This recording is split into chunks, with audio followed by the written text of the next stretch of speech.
भारत में कभी भी इमरजेंसी लगाई जा सकती है। भयंकर आर्थिक सुनामी आ रही है।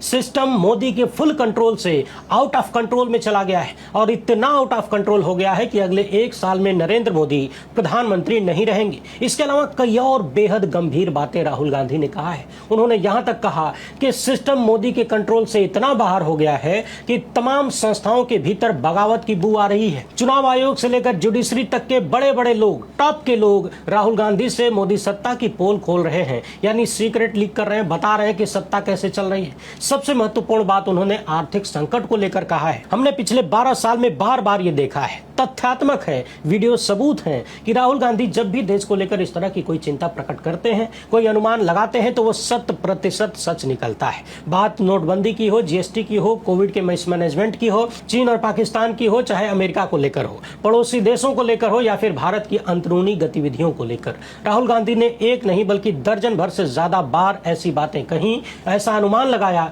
जिन्हें आप भविष्यवाणी का नाम भी दे सकते हैं, जो सब सही निकले। तो अभी राहुल गांधी जिस भयंकर आर्थिक तूफान की बात कर रहे हैं, ये भी हवाई नहीं है और इसके ढेर सारे सबूत जमीन पर आ चुके हैं। खुद भारत के प्रधानमंत्री, भारत की सरकार और पीएम मोदी के बेहद करीबी अधिकारियों ने भी आर्थिक संकट के आहट को स्वीकारा है। यानी राहुल गांधी जिस भयंकर सुनामी की बात कर रहे हैं, वो कोई दूर की कौड़ी नहीं है, न तो हमारे दरवाजे के बाहर खड़ी है, बल्कि वो दरवाजे पे लात मार के दरवाजे को तोड़ के भीतर घुस चुकी है। आज इस वीडियो में हम एक बार फिर से यही टटोलने का प्रयास करेंगे कि भारत में आर्थिक संकट किस लेवल पर आ रहा है। और ध्यान रहे, आप किसी भी लेवल के हों, चाहे 5 किलो राशन के भरोसे जिंदा हो, लोअर मिडिल क्लास हो, अपर मिडिल क्लास हो या फिर हायर क्लास हो, संकट सबके सामने आ रहा है। बस किसी का संकट पेट पे लात मारेगा और किसी का संकट पीठ पे लात मारेगा और किसी के चरणों को छू के निकल जाएगा, लेकिन लपेटे में सब आएंगी। 1 नहीं, 2 नहीं, 10 नहीं, बल्कि कम से कम 2 दर्जन खबरों का एनालिसिस एक वीडियो में आपके सामने परोसने जा रहा हूं। कई घंटों की लिखत पढ़त के बाद ये वीडियो तैयार हो रही है, इसीलिए आप सभी से अनुरोध है कि पूरा देखिएगा ताकि भविष्य के लिए आप अपनी तैयारी कर सकें। जो काम वर्तमान सरकार ने नहीं किया, कम से कम आप तो कर लीजिए। उन्होंने देश की जिम्मेदारी नहीं ली, कम से कम आप अपनी तो जिम्मेदारी ले सकते हैं। एक विशेष अपील यह भी है कि वीडियो को अपने सभी परिचितों तक शेयर जरूर किया करिए। आप जितना शेयर करते हैं, बात उतनी दूर तक जाती है, और जब बात दूर तक जाती है तभी परिस्थितियों में सुधार होता है और लोग अपनी जिम्मेदारी लेते हैं। हो सके तो लोकहित इंडिया चैनल को फेसबुक और यूट्यूब जहां भी देखते हो ज्वाइन कर लीजिए, मेंबरशिप ले लीजिए, या फिर हमारे काम को समर्थन के लिए इस क्यूआर कोड या फिर मोबाइल नंबर का प्रयोग करते हुए जो भी हो सके आर्थिक सहयोग भेजने का प्रयास जरूर करें, क्योंकि हमारे पीछे कोई धन्ना सेठ या राजनीतिक दल नहीं है, न ही आने दिया जाएगा। क्योंकि जब तक वो लोग हमारे पीछे नहीं है तभी तक हम आपकी बात कर सकते हैं। हालांकि समर्थन में ये लोग भले ना हो, विरोध में तो है ही। कोई नोटिस दे के डराता है, कोई धमकियां दिलवाता है, कोई मुकदमे दायर कर देता है। बहरहाल सबसे पहले आप राहुल गांधी का वो वीडियो सुन लीजिए कि उन्होंने कहा क्या है। इसके बाद उनके कहने का आधार देखेंगे कि राहुल गांधी ने कहा क्यों है। आर्थिक सुनामी आ रही है, भयंकर आर्थिक सुनामी अब आ रही है। उसका कारण है कि हिंदुस्तान का जो प्रोटेक्शन का सिस्टम था, जो इंटरनेशनल इकोनॉमी से एक प्रकार से शॉक अब्जॉर्बर था, उसको बीजेपी ने हटा दिया है। तो एक तरफ से भयंकर आर्थिक सुनामी आ रही है, प्राइसेस बढ़ रही हैं, और ये अभी शुरुआत देखी आपने। ऐसी इकोनॉमिक क्राइसिस आएगी हिंदुस्तान में जो आपने अपने लाइफ में नहीं देखी होगी। ये हो रहा है, इसको आप कोई रोक नहीं सकता है। दूसरी तरफ क्या हो रहा है, हिंदुस्तान के अंदर, सिस्टम के अंदर इंस्टीट्यूशनल रिवोल्ट हो रहा है। तो आप सोचती हैं कि इलेक्शन कमीशन फुली कंट्रोल्ड है, वो 3 साल पहले फुली कंट्रोल्ड है। चीफ इलेक्शन कमिश्नर के मैसेजेस मेरे पास आ रहे हैं, head of intelligence system, senior judiciary, सारों के सारे रिवोल्ट कर रहे हैं, इंफॉर्मेशन दे रहे हैं हमें। तो जो कंट्रोल का सिस्टम था एक तरफ से, वो कोलैप्स कर रहा है अंदर से, क्योंकि लोगों को दिख रहा है कि जनता का प्रेशर अब ऐसा भयंकर आएगा, अगर हम इस रास्ते पे चलते गए तो हमारे लिए रिस्क हो जाएगा।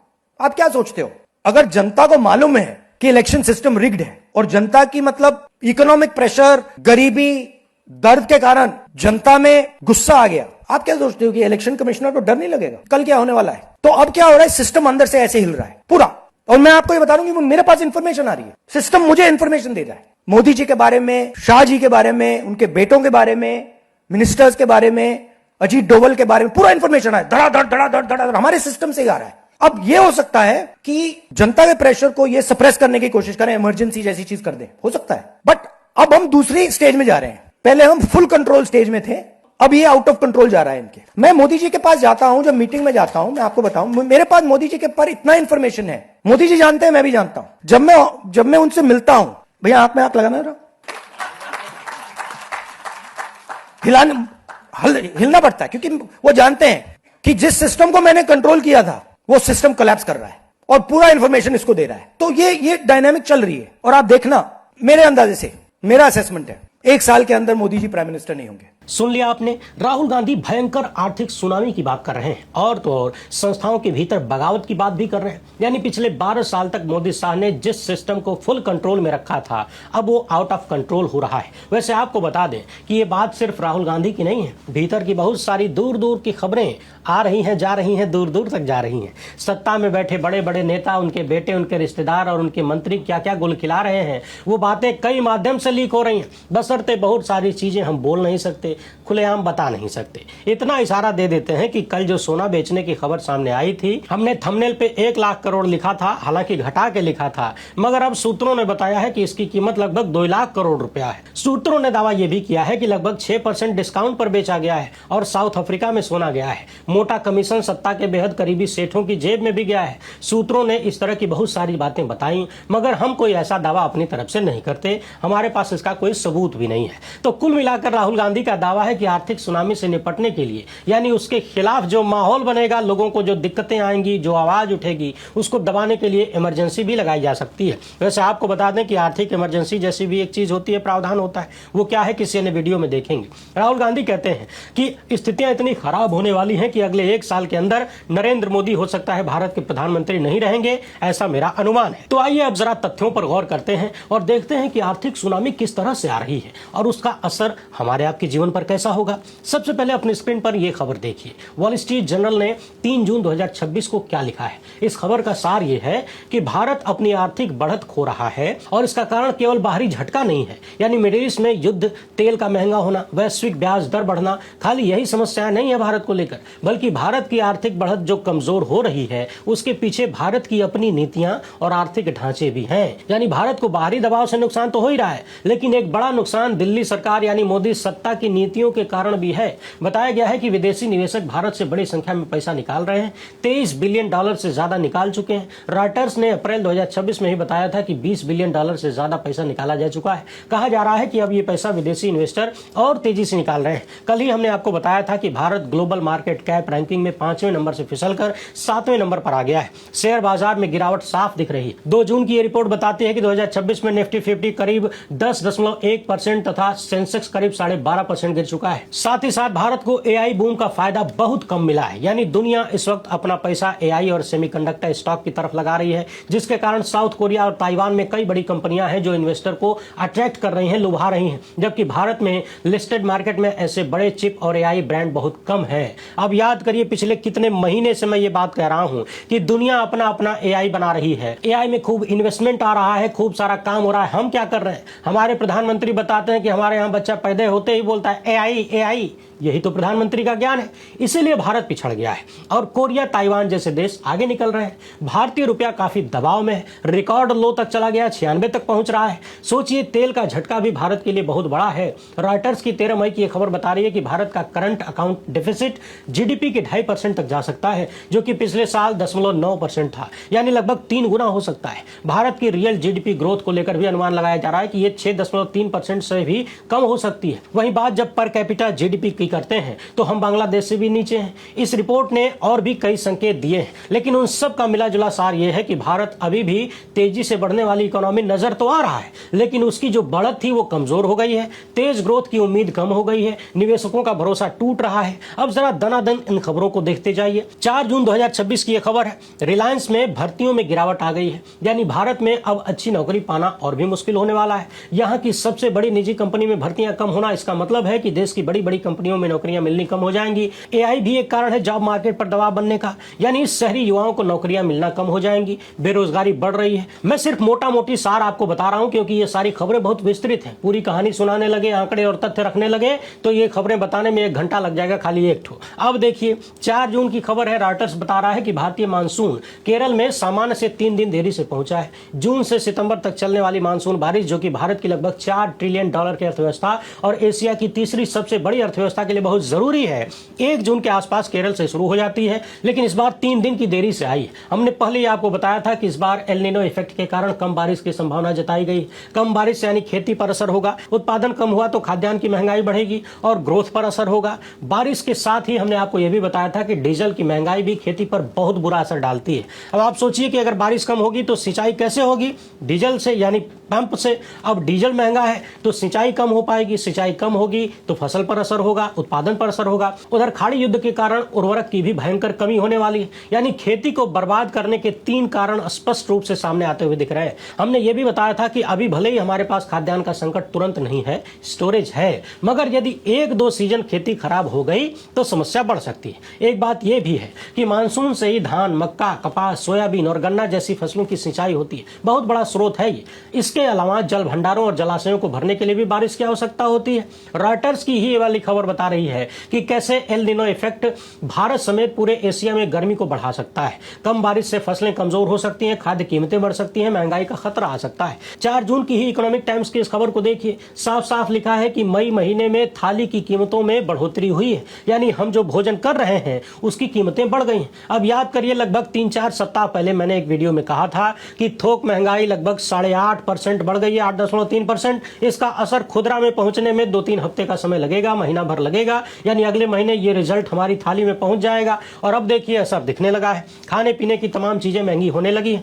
थाली महंगी होगी तो सबकी महंगी होगी, क्या गरीब क्या अमीर। हमने ये भी बताया था कि जिन्हें 5 किलो मुफ्त राशन मिलता है तो भले ही रोटी चावल मिल जाए थाली में, मगर सब्जी और दाल का क्या होगा? महंगाई डायन सब्जियों और दाल को खुद खा जाएगी तो सूखी रोटी और सादा भात कितने दिनों तक आपको जिंदा रख पाएगा? 3 जून की यह खबर बता रही है कि रुपया लगभग 96 तक पहुंच रहा है, यानी डॉलर का महंगा होना आयात को महंगा करेगा। खाने वाले तेल की कीमतें और जोरदार तरीके से बढ़ने वाली हैं। ये सारी बातें पिछले दिनों हमने आपको विस्तार से तथ्यों और आंकड़ों के साथ बताया था। जिस तरह से और जिस मात्रा में विदेशी निवेशक अपना पैसा निकाल रहे हैं, इसे देखते हुए सरकार ने भी कुछ एक्शन लिया है। राहत देने की बातें हो रही हैं, टैक्स में बदलाव करने पर विचार हो रहा है, लेकिन देखिए कि यह विचार कब तक होता है और कब तक उस विचार का अचार बनाकर निकाला जाता है। क्योंकि जब समय पर विचार करना था तब तो पूरी सरकार बंगाल का चुनाव करवा रही थी। डेक्कन हेरल्ड में पूर्व वित्त सचिव सुभाष चंद्र गर्ग का यह लेख देखिए। इनका दावा है कि साल 2013 में भारत फ्रेजाइल 5 में था, लेकिन आज हालात उससे भी ज्यादा रिस्की हो गए। उस वक्त भारत ब्राजील, इंडोनेशिया, दक्षिण अफ्रीका और तुर्की को कमजोर यानी भंगुर अर्थव्यवस्था के रूप में देखा गया था। यानी इन देशों की करेंसी, इनका करंट अकाउंट और विदेशी पूंजी पर निर्भरता बहुत ज्यादा थी और इसे कमजोर माना जाता था। लेकिन गर्ग कहते हैं कि आज भारत अकेला है जो कि बहुत ज्यादा कमजोर यानी भंगुर दिख रहा है। यानी कोई भरोसा नहीं यहाँ की इकोनॉमी का कब भरभरा जाए। यहाँ ग्रोथ, इन्वेस्टमेंट, नौकरियां, आयात, रुपया, विदेशी प्रेशर सब कुछ दबाव में है। इनका कहना है कि साल 2024-25 तक 5 ट्रिलियन इकोनॉमी का लक्ष्य पूरा हुआ नहीं, भारत 3.91 ट्रिलियन तक ही पहुंच पाया है। इनके लेख का निष्कर्ष है कि सरकार भले ही सबसे तेज विकास करने वाली अर्थव्यवस्था का प्रचार करती हो, लेकिन असली कमजोरी निवेश, नौकरी, आयात पर निर्भरता और गिरते हुए रुपए दिखा जाते हैं। यानी प्रचार कुछ भी हो, मगर देश की अर्थव्यवस्था की हकीकत कुछ और है। रिलायंस इंडस्ट्री वाली ही यह खबर बता रही है कि 2026 में 90,000 की गिरावट आने वाली है नौकरियों में। यानी सोचिए कि जब एक कंपनी में इतनी बड़ी कमी हो सकती है, नौकरी देने में कटौती हो सकती है, तो फिर देश भर में हालात क्या होंगे? नौकरियों पर कितना बड़ा संकट आ रहा है। युवाओं से भरा हुआ देश, बेरोजगार युवाओं की भीड़ बनने वाला है। अब समझने वाली बात यह है कि इन सब का आम जनता पर क्या असर होगा? तो वही होगा जो हम लगातार आपको बता रहे हैं, आगाह कर रहे हैं। हर व्यक्ति का अपना खर्च बढ़ जाएगा, घर का खर्चा बढ़ जाएगा, यानी बचत कमजोर हो जाएगी। लोग कर्जे में आएंगे, कर्जे को पाटने के लिए नया कर्जा लेंगे, लोन लेंगे और कर्जा बढ़ेगा।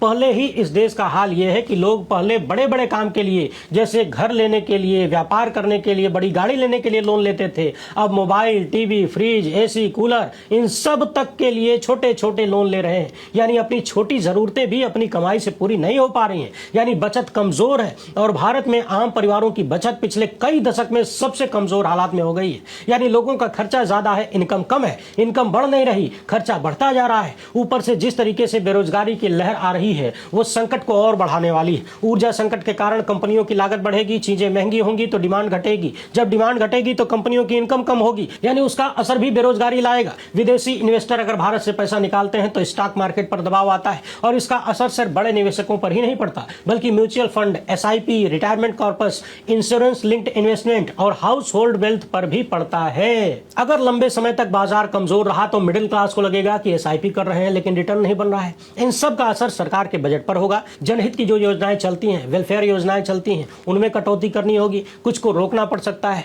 इन सब का मिला जुला असर भारत के भविष्य पर होगा। भारत की अर्थव्यवस्था कमजोर होगी, ग्रोथ रेट कम होगी। यानी हम सबके जीवन में, चाहे हम उद्योग क्षेत्र से जुड़े हों, खेती से जुड़े हुए हों, ट्रांसपोर्ट से जुड़े हुए हों, IT सेक्टर से हों, बैंकिंग में हो, रियल एस्टेट में हो, ऑटो सेक्टर में हो, FMCG में हो, रिटेल में हो, स्टार्टअप कर रहे हो, एक्सपोर्ट कर रहे हो, गरीब हो, मिडिल क्लास हो, अमीर हो, सबके जीवन पर असर होगा। कहीं कम, कहीं ज्यादा, कहीं बहुत ज्यादा। मगर सबसे ज्यादा चिंताजनक बात यह है कि इन सारी खबरों, इन सारी बातों का बहुत कम असर वर्तमान सत्ता पर हो रहा है। जो तथ्य सामने आ रहे हैं उन्हें देखकर, समझकर आपकी टेंशन, हमारी आपकी टेंशन बढ़ जाती है। लेकिन जो जिम्मेदार हैं, जो पदों पर बैठते हैं, उन्हें कोई असर नहीं होता, कोई असर होता हुआ नहीं दिखता। उन्हें सिर्फ अपनी कुर्सी नजर आ रही है कि कैसे चोरी चकारी करके सरकार बना लें, बाद में देश का जो होगा होता रहेगा। आपको बता दें कि पिछले कुछ ही महीनों में भारत का रुपया एशिया में सबसे तेजी से गिरा है। उल्टे पाकिस्तान का रुपया मजबूत हुआ है, डॉलर के मुकाबले 0.5% बढ़ा है। चीन का युआन 3% मजबूत हुआ है और पिछले 5 महीने में भारत 6% से भी ज्यादा कमजोर हुआ है। यानी चीन, अमेरिका तो छोड़िए, जिस पाकिस्तान के नाम पर हमारे हुजूर सत्ता में आए थे, जिस पाकिस्तान का रोना मचा के बार बार वोट मांगते हैं, उस पाकिस्तान से भी भारत के रुपए को कमजोर कर दिया। हमारा रुपया 6% गिर जाता है और पाकिस्तान का रुपया 0.5% मजबूत हो जाता है डॉलर के मुकाबले। आप सभी से विशेष अनुरोध है कि इसके लिए थैंक यू फलाने जी जरूर लिखिएगा। बाकी देखते जाइए कि आर्थिक तूफान हमारी जिंदगी में कितना तूफान लाता है। राहुल गांधी ने जो दावा किया है कि 1 साल के भीतर हो सकता है PM नरेंद्र मोदी न रहे, ये लोग इमरजेंसी भी लगा सकते हैं क्योंकि फुल कंट्रोल से आउट ऑफ कंट्रोल में जा चुके हैं। बाकी जो होगा हमको आपको झेलना ही है। वीडियो पसंद आई हो तो ज्यादा से ज्यादा लोगों तक पहुंचाएं। पहली बार है तो चैनल को सब्सक्राइब कर लीजिए। हमसे जुड़ने के लिए बहुत बहुत धन्यवाद।